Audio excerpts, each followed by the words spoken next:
Quiero hacer el verdadero significado. Vamos a iniciar esta charla especial sobre el verdadero significado de la Navidad. El verdadero significado de la Navidad. Una palabra que es oportuna para este momento en el cual estamos viviendo, este tiempo, ¿verdad? Que el mundo está celebrando una fiesta, incluso no solo el mundo, cristianos, hijos de Dios, celebrando la fiesta de invierno, que también es llamada así, la fiesta de Navidad. Pero nosotros queremos ver a la luz de la palabra y de la historia bíblica cuál es el origen, de dónde viene eso. ¿Es realmente la Navidad una fiesta de Dios? Porque si hay cristianos que la practican y además se celebra el nacimiento de Jesús, el 25 de diciembre. Entonces, debe ser algo cristiano. De hecho, vamos a ir viendo que en realidad su raíz no es cristiana sino pagana, pero al final se mezcló con el cristianismo. Entonces, esta palabra tiene que procurar llegar a nuestro corazón, porque nosotros, por naturaleza, nos aferramos a cosas materiales y a símbolos, tradiciones y costumbres que hemos aprendido por generaciones, que forman también parte de la idiosincrasia y de los cuales es difícil librarse, es difícil salir de ellos. Puedes estar involucrado o no, puedes participar total o parcialmente de este asunto de la Navidad, pero como quiera que sea, no debemos tener parte en ello. Entonces, antes de iniciar viendo este asunto, el mensaje va a estar separado en 4 secciones. En la primera sección nosotros vamos a ver algunas definiciones de algunos conceptos. Luego en la segunda sección vamos a ver el origen histórico, bíblico de todo este asunto. Luego vamos a ver la mezcla, la unión de la iglesia con el mundo, cómo entró eso en la iglesia. Y finalmente vamos a ver el tema de la Navidad como tal, ¿no? El asunto de lo erróneo de la Navidad como tal. Entonces, en esta primera parte vamos a ver allí, todos ven allá hasta atrás, está la hermana Daniela allá al final, en esa fila, hermana Cira, Marta, ¿se logra ver las letras? Sí. ¿Qué es una tradición? Vamos a ver estas definiciones de conceptos. ¿Qué es una tradición? La primera definición es, esto en el diccionario de la Real Academia Española: transmisión de noticias, composiciones literarias, doctrinas, ritos, costumbres, etcétera, hecha de generación en generación. Aquí lo primero que vemos, por ejemplo, se transmiten ritos, hay rituales, ¿verdad? Doctrinas, un pensamiento, costumbres, una manera de actuar, ¿no? De proceder. Noticia de un hecho antiguo transmitida por tradición. Doctrina, costumbre, ¿verdad? La tercera definición, conservada en un pueblo por transmisión de padres a hijos. Entonces ya aquí está involucrando generaciones, y las generaciones tienen que ver con tiempo.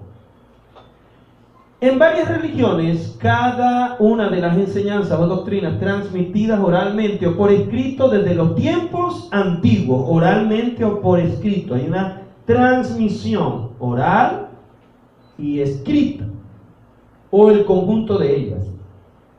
Elaboración literaria de narraciones orales, fiestas o costumbres propias de un pueblo. Esta es la definición de lo que es una tradición. Noten ustedes aquí que no necesariamente es un hecho que tenga que ser más allá del concepto de doctrina, pero es un hecho que no tiene que estar internalizado, o sea, no es un asunto en lo cual, cuando vemos a profundidad esto, no es un asunto de lo cual tú estás convencido, sino que lo repites porque fue transmitido. Vino una doctrina, vino un rito, vino una costumbre que tú aprendiste y tiene una continuidad en el tiempo. Ya. Y yo puedo estar a favor o en contra de eso, pero al final eso es una tradición. ¿Está claro el concepto de tradición? ¿Hay alguna duda? ¿Alguna pregunta? Al final va a haber preguntas, ¿no? Continuamos entonces, ¿no? ¿Qué es una costumbre? ¿Qué es una costumbre? Hábito, modo habitual de obrar o proceder. Modo habitual de obrar o proceder establecido por tradición o por la repetición de los mismos actos y que puede llegar a adquirir fuerza de precepto. O sea, que se consolide, incluso se puede consolidar legalmente. Aquellos que por carácter o propensión se hacen más comúnmente. Esta es la segunda definición. Hay otras varias, pero estas son las más allegadas a lo que queremos desarrollar hoy, ¿no? Entonces, una costumbre es un modo habitual de obrar, un proceder establecido por una tradición. Es decir, una tradición determina una costumbre. No es al contrario. No es al contrario, ¿no? La tradición da lugar a la costumbre, es la precursora de la costumbre. Y muchas veces nosotros, de hecho, nuestra vida de manera general, nuestros hábitos, todo viene determinado por enseñanzas que vinieron en los padres, asuntos de crianza, todas estas cosas. Es por tradición, incluso cuando estábamos en el mundo repetíamos cosas en esta fecha porque la aprendimos por tradición, ¿cierto? ¿Verdad? Y por tradición las hacíamos, y algunos se ponían la ropa interior amarilla. ¿Y qué más hacían por ahí? ¿Ah? Comían lentejas. ¿Ah? Ahora me comieron todo el año la lenteja. Estoy cansado. Lentejas no, este año lentejas no, por favor. Ropa interior de colores. ¿Qué más hacían? La maleta, que para que le vaya bien, y el año nuevo, y las 12 uvas, que están bien caras. ¿Qué más? 12 mandarinas, bueno, 12 de cualquier número, ¿no? Y 12 uvas, y bueno, y también, ustedes están hablando mucho el 31 y el 24 que siguen, porque le dan fechas, ¿no?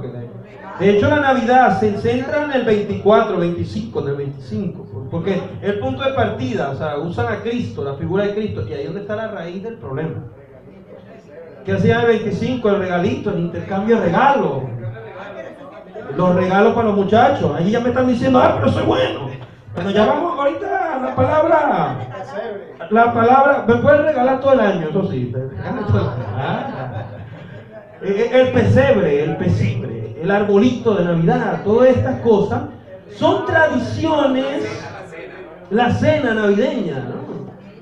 De todas maneras, si alguien va a hacer algo por ahí, pero hágalo otro día. Yo le voy a dar ahorita ustedes van a ver, vamos a ver. Si no, ustedes peleen con la palabra, no van a pelear conmigo. Yo les dejo la palabra ahí y ustedes pelean con ella. Peleen con la palabra del Señor mismo. Entonces ustedes van a ver qué hacen. La palabra y la historia bíblica que gira en torno a la palabra. Porque estas cosas han sido escritas para que nosotros no incurramos en error, es lo que dice Corintios. Y un pueblo sin profecía, a la luz del proverbio, un pueblo desenfrenado, se desenfrena. Entonces, Hoy viene por palabra, ¿verdad? Para esa palabra traer un orden. ¿Y qué quiere producir la palabra? Porque nosotros, como vamos a ver en la Biblia, no debemos guiarnos por rudimentos. Pablo insistentemente en Gálatas, en Hebreos, hablaba de no participar, no guiarnos por los rudimentos de la carne. Porque Dios lo que quiere producir en nosotros, como hijos de Dios, en nosotros tiene que haber la cultura de un hijo de Dios. La formación de un hijo de Dios. Y nuestra manera de andar tiene que ser la de un hijo de Dios. Y eso está determinado por nuestras convicciones. Hoy queremos producir en ustedes una convicción basada en la Biblia. ¿Qué es una convicción? A ver, aquí tenemos la definición del diccionario de la Real Academia Española. La primera definición es convencimiento. Convención, convencimiento. Muy simple. Pero vean esta, y la segunda y la tercera. Idea profundamente arraigada que rige el pensamiento o la conducta. Hoy el Señor quiere producir eso en ustedes. Arraigar su palabra para que esa palabra rija sus pensamientos y su manera de proceder, su conducta. Esa palabra va a producir en ustedes convicción, porque es Dios el que lo hace, no yo. No ni siquiera, porque vimos una charla de tal cosa. No, es la palabra la que tiene que entrar hoy en nosotros. Ahora, después de esta palabra, usted ahora no es que va a llegar y va a destruir al resto de las personas, porque están errados. Pero sí destruya lo que usted tiene errado, por lo menos empiece por ahí. Tercero, fíjense, esto es una connotación también una definición de la palabra, de lo que es convicción. Dice, idea religiosa, ética o política a la que se está fuertemente adherido. Al final es algo en lo cual nosotros tenemos que adherirnos, aferrarnos a eso. Estamos amalgamados con eso, estamos mezclados con eso. Y si esa es nuestra convicción, yo no voy a proceder de manera distinta a eso. Eso está arraigado en mí y yo lo hago. Por eso nosotros le decimos a los hermanos, busquen al Señor por convicción, reúnanse por convicción, no lo hagan por tradición y costumbre, porque eso se acaba. O eso es de a rato. O es por épocas y temporadas. Y ahora, en cuanto a esto, vamos a producir una convicción en sus vidas, para que ustedes sean guiados por esa convicción y digan, esto es verdad y yo sigo esto y yo no me voy a contaminar de las cosas del mundo ni del vino del mundo. Proseguimos. Ahora sí entramos a la segunda sección de esta palabra. Esta sección es bastante más larga. Fíjense, esta sección se llama Babilonia, el origen de la confusión. Babilonia, el origen de la confusión. En la Biblia, hay naciones, lugares que geográficamente tienen su nombre, y ellas geográficamente son un lugar, pero espiritualmente representan algo. Por ejemplo, nosotros hemos visto que Egipto representa, ¿qué cosa? El mundo del sustento. Hemos visto que Asiria representa, ¿qué cosa? El pecado, el mundo del pecado. Y Babilonia, ¿qué representa? Confusión, el mundo religioso de la confusión, la adoración que dice o pretende adorar a Dios, pero que al final no es verdadera. Pero en realidad Babilonia, su raíz es confusión, y su raíz es por causa de que el hombre, en su cuarta caída en la Biblia, hoy no vamos a hablar de las 4 caídas, ustedes revisan la lección número 4 de que estamos viendo, ¿verdad?, de los estudios bíblicos, de las 40 lecciones para la vida cristiana.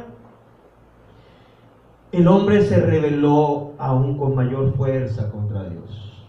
Vean, Apocalipsis capítulo 17, versículos 1 al 5, vamos a leerlo ahí en pantalla.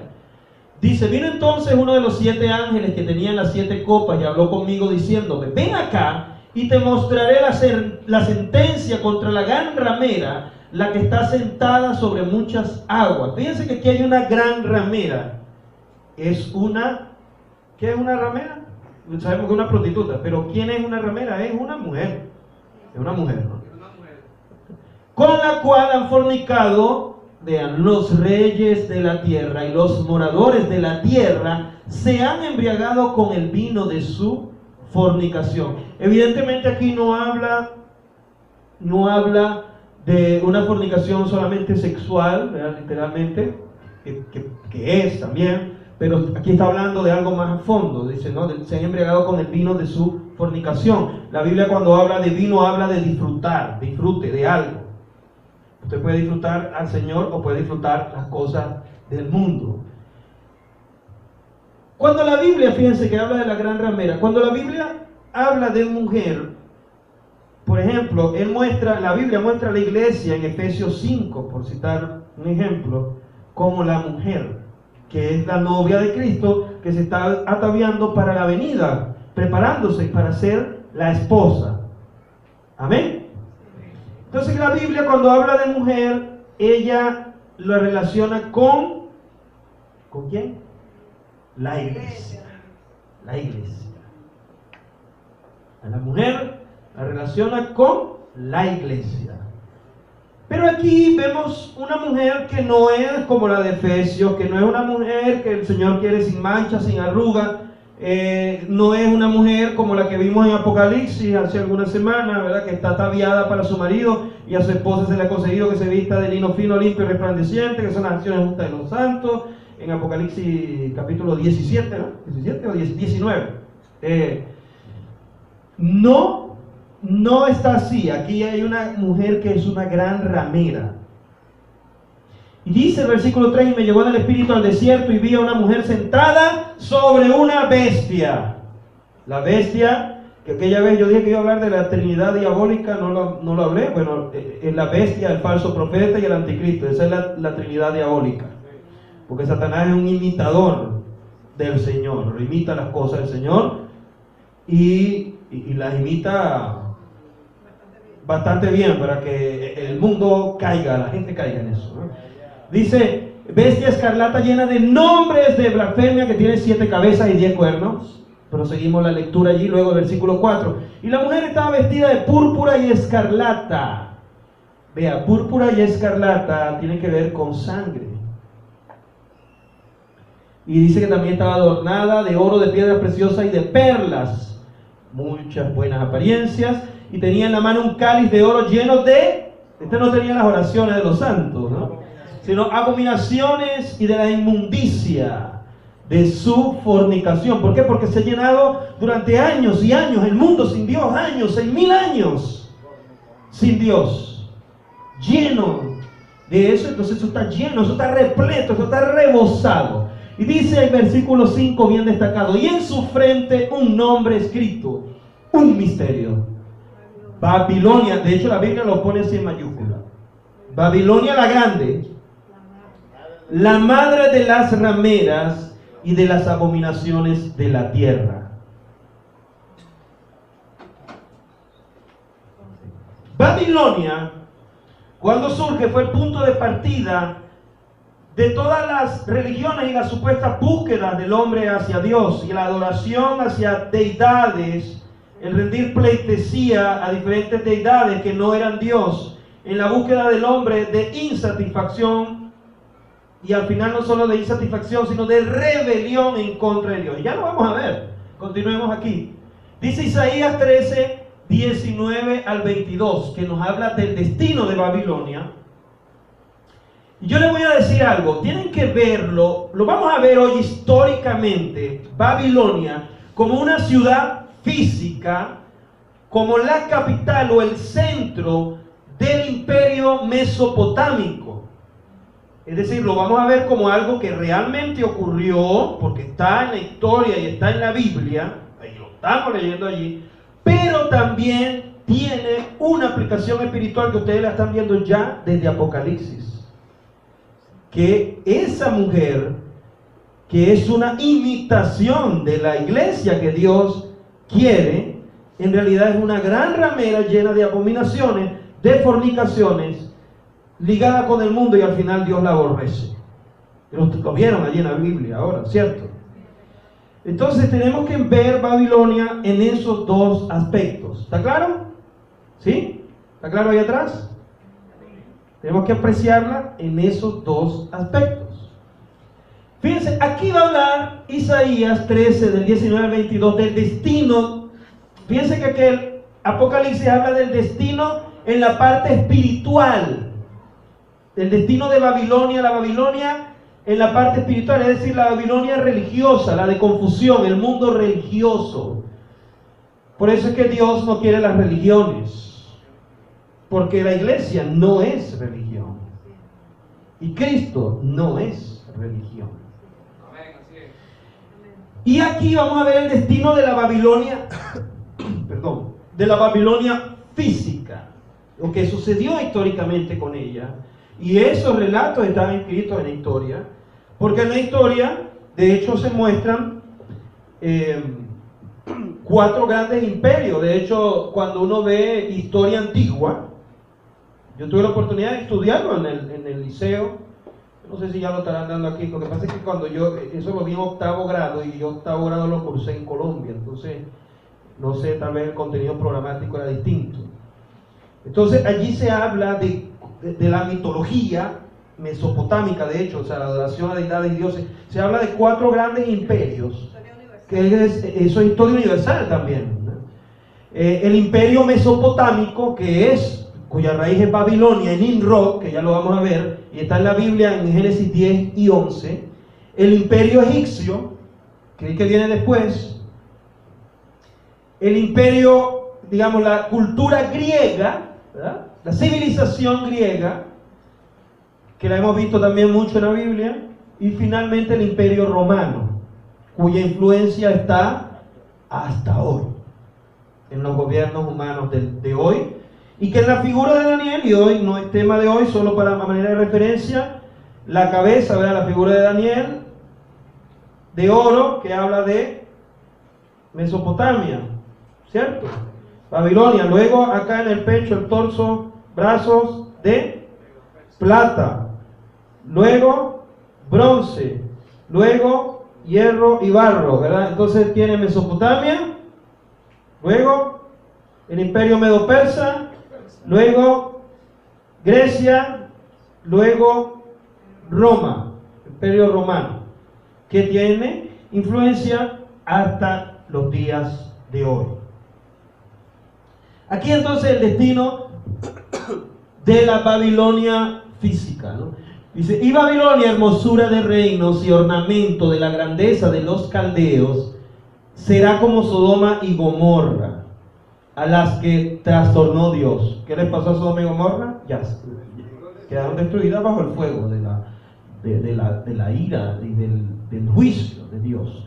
Nunca más será habitada, ni se morará en ella de generación en generación, ni levantará allí tienda el árabe, ni pastores tendrán allí majada, sino que dormirán allí las fieras del desierto, y sus casas se llenarán de hurones, y allí habitarán avestruces, y allí saltarán las cabras salvajes. En sus palacios aullarán hienas y chacales en sus casas de deleite, y cercano a llegar está su tiempo, y sus días no se alargarán. Fíjense que aquí va transformando también un poco la parte espiritual. Vamos hasta allí, ¿cierto? Hasta allí. Versículo 22. Allí está el destino claramente de Babilonia. Al final Babilonia no es Jerusalén, es la nueva Jerusalén. Ustedes están viendo la diferencia, ¿no? No es lo que Dios quiere. Ni lo que esté relacionado con Babilonia es lo que Dios quiere. Y ya vamos a ir viendo cómo esto está conectado, por eso es el origen. Cómo está conectado esto con la Navidad. Ya vamos a ver. Ese ahí. Vamos con la siguiente lámina, por favor. Jeremías también nos habla, 51:7 y versículo 62. Dice 7, el versículo 7 dice, copa de oro fue Babilonia en la mano de Jehová, que embriagó a toda la tierra de su vino, bebieron los pueblos y aturdieron por tanto las naciones. Fíjense que se parece mucho a lo que dice Apocalipsis, ¿no? De beber del vino, de los deleites, y se emborracharon. Parecido a las fiestas, por cierto. Dirás, oh Jehová, tú has dicho contra este lugar que lo habías de destruir, hasta no quedar en él morador, ni hombre ni animal, sino que para siempre ha de ser asolado. Y luego dice, y aconteció que, ya, hasta allí, ese es el de Jeremías, el destino, ¿no? Ahora, en la Biblia, ¿dónde se originó Babilonia? Porque aquí estamos viendo el destino de Babilonia, la Babilonia física y la Babilonia espiritual.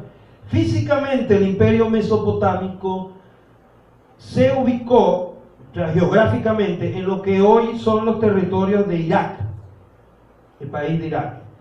Allí en esa área donde estaba el río Tigris y Éufrates, el río Éufrates. Entonces era una tierra muy rica, buena para la cosecha de los granos, una tierra deseable para la alimentación. Pero a la vez, antes de fundarse su ciudad, la ciudad, ¿verdad? Y antes de establecerse el imperio, allí era una tierra deshabitada. Y al estar deshabitada, bueno, ahí lo que hay es, como dicen popularmente, monte y culebra. Y bestias, ¿verdad? Porque ahí luego dice que esas bestias iban a retomar nuevamente su territorio. Entonces, ¿dónde se funda Babilonia? Génesis nos lo muestra. ¿Qué sucede? En la tercera caída del hombre, recuerden que la primera caída es con Adán, la segunda caída con Caín, con Adán y Eva en Génesis 3, con Caín en Génesis 4, con la generación de Noé en Génesis 6 y la cuarta caída en la Torre de Babel en Génesis 11.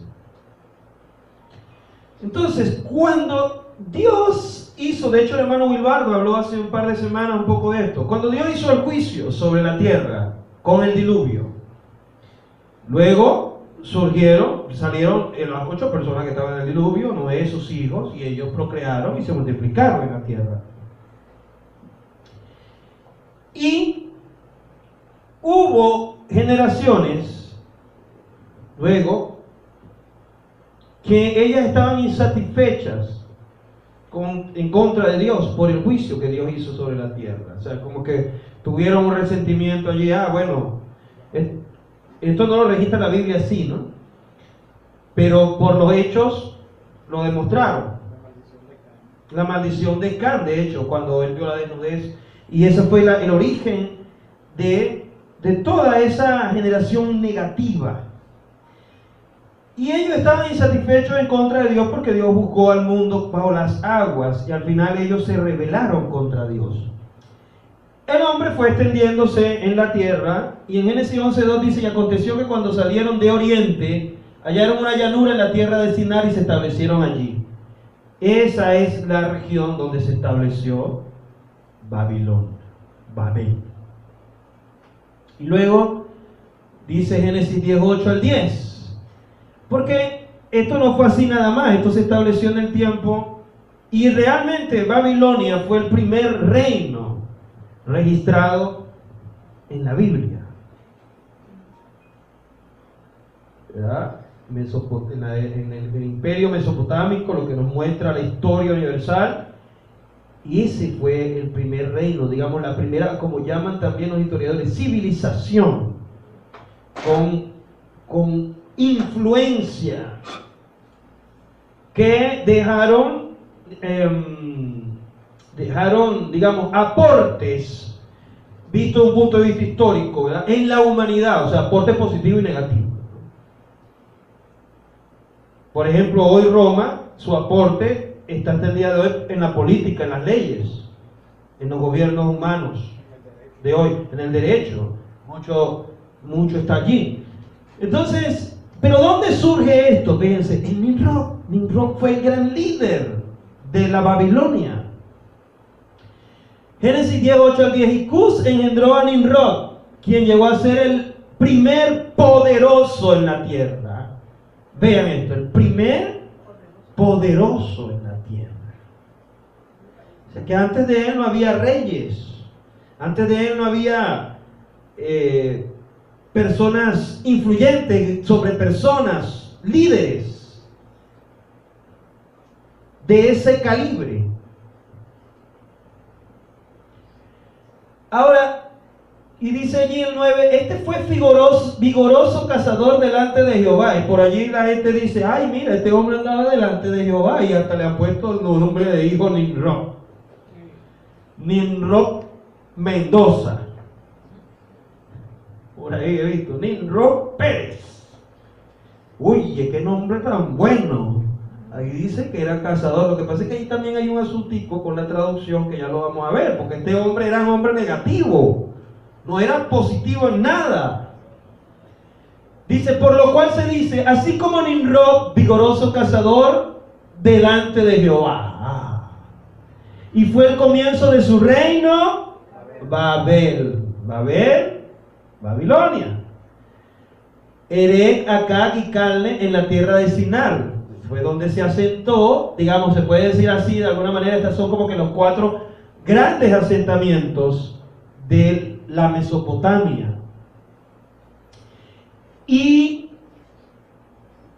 vean esto, Nimrod fue el primer hombre que estableció el sistema de las ciudades. Porque para protegerse de las bestias, dijeron, bueno, ¿por qué tenemos que estar enfrentando a las bestias cuerpo a cuerpo, hombre a hombre, si podemos establecer torres, fortificar? De allí surgieron las torres. En el 11 habla de la torre de Babel, que ya también va con otra connotación de ir en contra de Dios, como lo describe Josefo en la historia.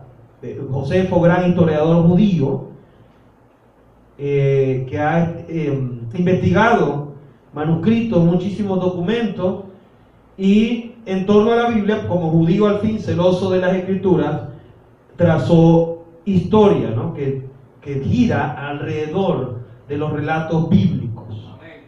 Versículo 10. Continuamos acá. Vamos a ver sobre Nimrod. La expresión poderoso que se menciona allí en la Biblia viene del hebreo gibor, que significa hostil o tirano. Nimrod fue el primer hombre hostil y tirano en la Biblia contra Dios. O sea, se puede decir de alguna manera como un dictador también en tiempos actuales. El nombre Nimrod significa rebeldía. Ese es lo que significa. Según la enciclopedia judía, él hizo que las personas se rebelaran contra Dios. Y de hecho, más allá de la enciclopedia judía, ustedes leen Génesis 11 y ahí está. Y de hecho lo vamos a ver ahora. Cómo ellos edificaron una torre para ir en contra de Dios y cómo Dios los tuvo que confundir. Por eso es que Babel significa confusión. Es decir, hermanos, grábense esto. Todo lo que tiene origen en Babel, todo lo que tiene origen en Babilonia, eso es confusión y Dios no lo quiere. Amén. Y mucho de lo que hay hoy en medio del cristianismo es Babel, es Babilonia, es confusión y Dios no lo quiere. Y aún participamos de eso sin saberlo, por ignorancia. Y hermano, en realidad Dios no quiere eso. Por eso, seamos muy serios con esta palabra de entrada, convicción. De hoy tiene que surgir una convicción. La traducción más correcta de la palabra delante, ¿verdad? Que decía de vigoroso cazador, delante de Jehová. No es que él andaba en la presencia de Dios. No, como David, que cazaba como David y agarraba y mataba al león como David, no. En realidad, la traducción real es contra. Contra. Es decir, vigoroso cazador contra Dios. Es como si la Biblia dijera allí, Nimrod el rebelde, Nimrod, cuyo ser está lleno de rebeldía, fue el primer tirano, ¿verdad? Porque dice que el primer poderoso y hostil en la tierra, que se rebeló contra Dios y era un vigoroso cazador contra Dios. Como quiera que sea, que usted lo voltee al revés, al derecho, es alguien contrario a Dios. Ya, así que hermano, no le pongan jamás en la vida a alguien Nimrod. Ni en broma le diga eso. Proseguimos. Ahora vamos a ver aquí sobre Nimrod, Semiramis y Tamus. Ay, ¿quiénes son esos? Semiramis y Tamus. Tamus, ¿no? Tamus. Bueno, porque Nimrod tuvo familia, pues. Y eso está en la historia. Eso está allí. Entonces, fíjense, aquí dice, Semiramis era la esposa, la mujer de Nimrod. Y Tamus, que ya vamos a ver más adelante, es el hijo que no sabemos bien si era de Nimrod o no, porque ya vamos a ver la cosita allí, pero al final era el hijo que después la historia dice, te da cuenta allí, lo que está aseverado que es un hecho, que se difundió para adoración a ellos tres, como deidades, que Tammuz era Nimrod revivido. ¿Entienden? La resurrección de Nimrod después de su muerte. Esa es una imitación de Cristo. Está, la primera. Se adelantaron a Cristo y después se van a, bueno, ahora le van a dar también al anticristo. Cuando venga también se va a levantar entre los muertos el anticristo. Y la gente va a creer, ah, mira. Entonces dice que el cuerpo de Nimrod fue cortado en pedazos y quemado, y los pedazos fueron enviados a varias áreas. Es lo que muestra la historia después de su muerte. Y luego vamos a ver en la Biblia que esta es una práctica que se hacía en la antigüedad también. Con su muerte, su esposa, la reina Semiramis, lo proclamó como Dios solar. ¿Quién era Nimrod entonces? Dios solar. O sea, después de su muerte, en vida él era todo lo que leímos, rebelde, tal. Después de su muerte se convirtió en una deidad. Dios solar. Fue la primera deidad establecida así para los hombres, ¿no? Antes estaba Dios, los ángeles y bueno, Satanás y sus huestes espirituales. Pero digamos, en el reino de confusión que se convirtió Babel, fue el primero en surgir él como una deidad. Preste atención a esto mucho, porque de este origen se desprenden todas, y cuando digo todas en el día de hoy, las deidades que hay en las diferentes religiones del mundo. Con diferentes nombres, diferentes adaptaciones culturales, pero al final su raíz toda es esta.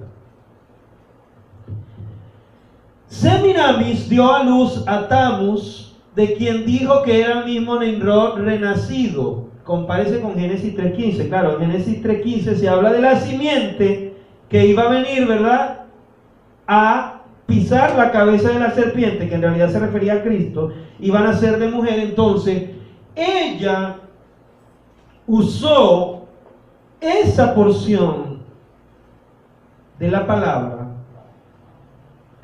para distorsionar y decir que Tammuz era el prometido por Dios y que venía de su vientre. Y entonces ella, Semiramis, luego la historia muestra que ella cometía pues fornicaciones con hombres en sus lujurias, en todo lo despreciable que se convirtió Babel. Y al final, por eso es que no se sabe muy bien si en realidad, o sea, tuvo Tamuz después, o sea, que Tamuz no haya sido hijo de Nimrod. Pero ella usó a Tamuz para decir que era Nimrod renacido. Y se estableció, digamos, como la primera deidad caída, ¿verdad? El dios Sol. ¿Lo están viendo? ¿Está claro allí? Seguimos entonces. Jueces 19-29 asevera esto de que era costumbre esparcir los pedazos, ¿no?, de un cadáver, como fue el caso de Nimrod, que lo cortaron en pedazos, y llegando a su casa tomó un cuchillo, echó mano de su concubina y la partió por sus huesos en 12 partes y lo envió por todo el territorio de Israel. Era una práctica antigua. Una práctica antigua. Sigamos. 1 Samuel 11:7, y tomando un par de bueyes los cortó en trozos y los envió por todo el territorio de Israel por medio de mensajeros, diciendo: así será con los bueyes del que no saliera en pos de Saúl y en pos de Samuel. Y cayó temor de Jehová sobre el pueblo y salieron como un solo hombre. Era una práctica, digamos, también de intimidación. ¿Lo ven? Pero lo inauguró Semiramis. ¿Está bien? Seguimos. Pero aquí está registrada en la Biblia, una práctica antigua, ¿no? Seguimos sobre Nimrod, Semiramis y Tamuz. Semiramis proclamaba que Tamuz era el salvador del mundo. Esto está registrado. Y que la gente lo adoraran a él y a ella. Ya ustedes van a ver la deidad de la diosa madre y el dios hijo. ¿A qué se le parece eso de la deidad de la diosa madre y el dios hijo hoy? Si todavía no se le parece nada, tranquilo, ya vamos a ir poco a poco. Vean que aquí ya Jehová Dios, ¿dónde? Por ningún lado. El gran yo soy, ¿dónde está el gran yo soy aquí? Ahí, aquí está Jehová, ¿dónde está Jehová ahí para adorarlo? ¿Ustedes lo ven? ¿Está Jehová por ahí? El gran yo soy, el único Dios. No está en ningún lado. Este sistema de idolatría se esparció al resto de las naciones, porque en Génesis 11:9, ¿qué sucede? Vean, se los leo, dice: vean, el hombre fue a edificar la torre de Babel, y entonces, en el versículo 4 ellos dicen: vamos, edifiquemos una ciudad y una torre cuya cúspide llegue al cielo, porque ellos querían pelear con Dios. Y hagámonos un nombre, por si fuéramos esparcidos sobre la faz de la tierra. Y el versículo 5 dice: y descendió Jehová para ver la ciudad y la torre que edificaban los hijos de los hombres. Y dijo Jehová: y aquí el pueblo es uno. Fue la primera vez que Dios, esto para que ustedes vean qué tremenda es la unanimidad, solo que esta es una unanimidad malévola, negativa. Pero la unanimidad en la iglesia, positivamente, es algo, por eso es que Satanás le teme a la unanimidad y a la unidad de la iglesia. Pero aquí Dios dijo: caramba, esta gente, estoy aquí parafraseando, Dios no, tal vez no dijo caramba, ¿no? La gente se la trae, están decididos y unidos. Entonces dice, y estos eran uno, todos estos tienen un solo lenguaje y han comenzado la obra, y nada les hará destruir ahora lo que han pensado hacer. O sea, ahí no había arrepentimiento. Ahora pues descendamos, aquí habla de la triunidad divina, por eso dice descendamos, un versículo más que comprueba la triunidad divina. Y dice: y confundamos allí su lengua. De aquí fue donde surgieron los idiomas, pero no solo eso, fueron esparcidos las naciones. Surgieron naciones. Para que ninguno entienda el habla de su compañero. Así los esparció Jehová desde allí sobre la faz de toda la tierra, y dejaron de edificar la ciudad. Por esto fue llamado el nombre, esto es versículo 8, el nombre de ella Babel. Porque allí confundió Jehová el lenguaje de toda la tierra, y desde allí los esparció sobre la faz de toda la tierra. Entonces, ¿qué sucede? Se esparcieron, pero al esparcirse se esparció también el sistema de idolatría que ellos tenían. Porque ellos no fueron el único pueblo escogido por Dios, ya que realmente al final la bendición vino después con Abraham. Por eso es que Dios tuvo que llamar a Abraham de Ur de los Caldeos. Por ejemplo, Abraham mismo era parte de ese sistema de idolatría y probablemente adoró a estas deidades. Y su papá, Aram, Taré, Taré, en tierra de Aram. Entonces, eso se esparció en el mundo y el Señor no estaba por ningún lado, nuestro Señor Dios no estaba allí. Y bueno, esto tiene vigencia, o sea, hasta nuestros días, pues se esparció por todas las naciones, incluso metiéndose en el cristianismo, lo que vamos ahora. Ya lo vamos a ir viendo. Seguimos. Éxodo 23, 29 al 30 dice así. Fíjense que aquí está hablando del asunto de cuando son esparcidos. Por ejemplo, el reino babilónico allí fue esparcido, o sea, ya desapareció. Entonces, ¿qué pasa? Al desaparecer, esos fueron lugares que después la arqueología descubre que existió allí la civilización mesopotámica, ¿verdad? La ciudad de Babilonia. Pero dice, no los echaré. En Éxodo 23 muestra Dios un principio sobre el hecho de abandonar, de dejar una tierra sola. Cuando el pueblo de Israel iba a habitar, a ocupar la tierra de Canaán, el Señor les dice, bueno, esa es la tierra prometida, pero yo no voy a echar a los pueblos que están habitando allí ahora. ¿Por qué? Porque si no, cuando ustedes vayan, lo que van a conseguir es un poco de monte y culebra. Fiera, bestia, o sea, les va a tocar duro allí. En realidad ustedes van a tomar posesión de lo que es ustedes que yo les voy a dar. Y en efecto eso fue lo que ocurrió. Entonces lo que nos muestra la Biblia con esto es que cuando un lugar es deshabitado, queda en la nada. Y fue lo que ocurrió con Babilonia. Todos fueron esparcidos en Génesis 11. Dice, no los echaré delante de ti en un año para que no quede la tierra desierta y se aumente contra ti las fieras del campo. ¿Ven? Poco a poco los echaré delante de ti hasta que te multipliques y tomes posesión de la tierra. Seguimos. ¿Está claro esto? Amén. ¿Cómo están allá los hermanos? ¿Hay energía? ¿Qué les parece? ¿Cómo se sienten? Gracias al Señor. ¿Seguimos? Vamos a seguir. ¿O no seguimos? Seguimos. De todas maneras, yo creo que vamos a hacer por causa del tiempo un receso. Usted se tira, después toma agua, va al baño un momento, porque esto está tomando un poco más de tiempo de lo planificado. Fíjense, Israel cayó también en la apostasía.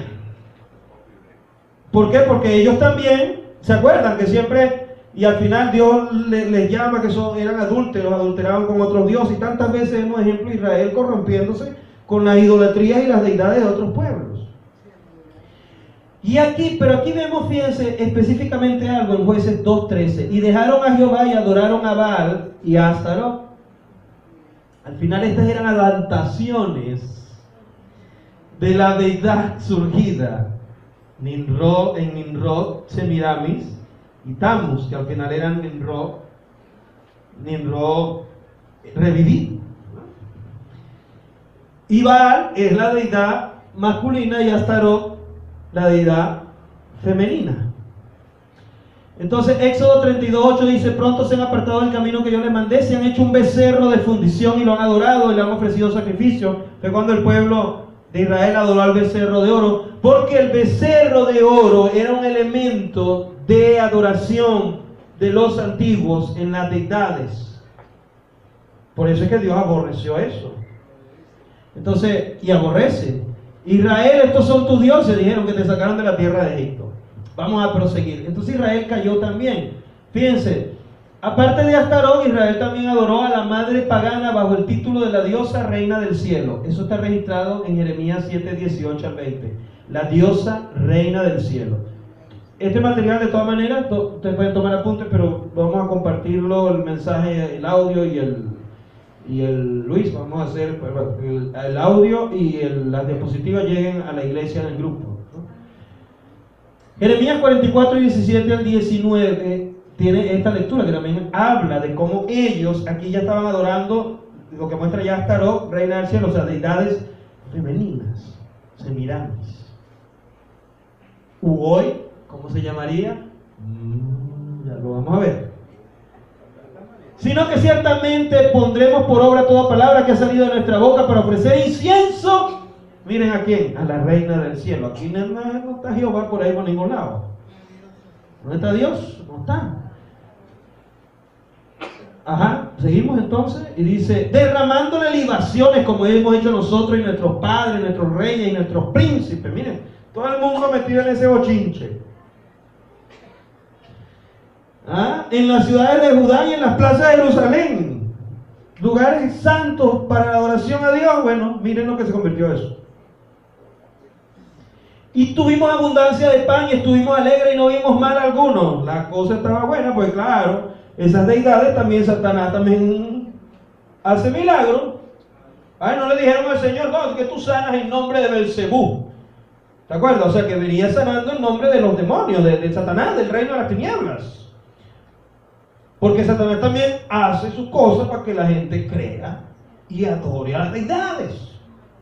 Entonces, el pueblo de Israel dijo, ay, nosotros tenemos abundancia de pan, esa es la reina del cielo que le está dando. No nos va mal, ay, no lo vamos a dejar. Jeremías 7:18 dice: los hijos recogen la leña, los padres encienden el fuego y las mujeres amasan la masa para hacer torta a la reina del cielo y para hacer ofrendas a los dioses ajenos para provocarme a ira. Está hablando allí el Señor, ¿no? De lo que ellos hacían. Entonces, más desde que dejamos ofrecer incienso a la reina del cielo y derramarle libaciones, nos falta todo. ¿Está viendo? Y a espada y de hambre somos consumidos. Y cuando ofrecimos incienso a la reina del cielo, seguimos y le derramamos libaciones. ¿Acaso le hicimos nosotros tortas para tributarle culto y le derramamos libaciones sin consentimiento de nuestros maridos? Como que bueno, y si todo el mundo estaba en ese cuento, ahí dice que los reyes y todo el mundo estaba en eso, adorando deidades. Y las deidades les hacían sus milagros. A lo mejor hacían procesiones también y le cumplían promesas y cosas y la prosperidad, pero al final no era Jehová Dios, nuestro Señor, no era el gran yo soy, no era nuestro Dios único, el Dios único. Proseguimos entonces. Ahora vamos a la tercera sección.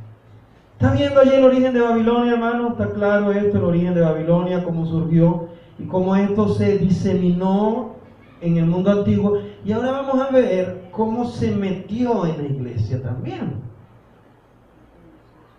Y por eso entramos a la tercera sección. Y aquí vamos a hacer una pausa breve de 5 minutos para que ustedes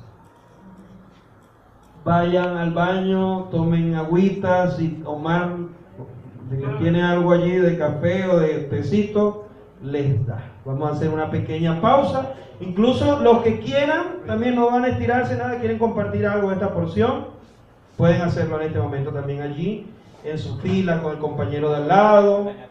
Vamos a tomar esta pequeña pausa para luego seguir con las dos últimas secciones.